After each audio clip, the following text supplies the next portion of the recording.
Romantic love story underscore. बहुत समय पहले की बात है, एक छोटे से गांव में जानवी नाम की लड़की रहती थी। उसके पिताजी एक छोटे किसान हैं और माँ एक गृहिणी है जिनका स्वास्थ्य खराब रहता था। जानवी ही अपनी माँ की देखभाल और खेत में काम करती है। जानवी बहुत सुंदर और दयालु थी। लड़की के पापा फूलों की खेती करते थे। जानवी की माँ दिल की रोगी थी। जानवी ही उनकी देखरेख करती और खेत पर पापा का हाथ बांधती। एक दिन जब जानवी अपने खेत से फूल तोड़ रही तभी उसे एक बहुत मधुर संगीत और गाने की आवाज सुनाई दी।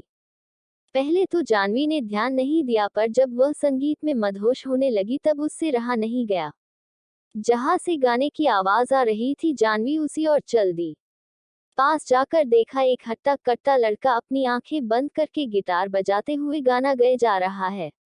जानवी उस अनजान लड़के को एकटक होकर देखने लगी। बहुत देर तक जानवी उसको देखती रही और संगीत में खोकर उसके पास आंखें बंद करके बैठ गई। जब लड़के ने गाना बंद किया और आंखें खोली तो देखा एक सुंदर और मासूम सी लड़की उसके सामने बैठी है। लड़के का नाम राज था। राज ने पूछा, कौन हो तुम? जानवी एकदम से चौंक गई और कुछ न बोल पाई। धीरे धीरे दोनों ने बात करना शुरू किया। जानवी ने राज के गाने की तारीफ की और राज ने उसकी सुंदरता की।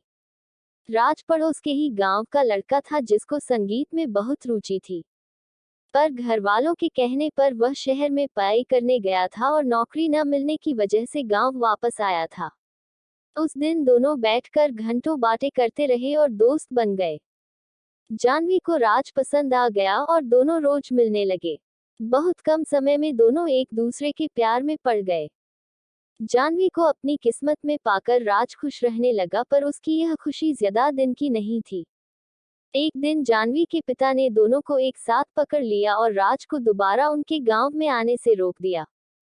जानवी ने अपने पिता समझने की कोशिश की, पर उसके पिता एक गाने वाले के सख्त खिलाफ थे।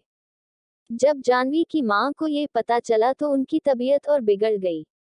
इस बात से परेशान होकर जानवी ने राज से फोन पर भी बात करना बंद कर दिया। राज ने मायूस होकर गांव को छोड़ दिया। देखते देखते समय गुजरता गया और जानवी की शादी की बात चलने लगी, पर जानवी अब तक राज को भूल नहीं पाई थी। उसको राज का वह वादा याद आता जो उससे करके गया था। चाहे कितना भी वक्त लग जाए, मैं एक दिन कामयाब होकर तुम्हें लेने जरूर आऊंगा। मैं मरते दम तक बस तुमसे ही प्यार करूंगा, तुम मेरा इंतजार जरूर करना। कभी कभी जानवी को लगता कि राज उसको भूल गया है और कभी कभी लगता वह जल्दी ही वापस आ जाएगा। न जाने कितनी बेचैनी और दर्द में जानवी जी रही थी। न वह किसी से कुछ कह सकती थी और न अपने प्यार को भूल सकती थी। एक दिन एक लंबी सी गाड़ी उसके घर के बाहर रुकी जिसके पीछे गांव के बच्चे दौड़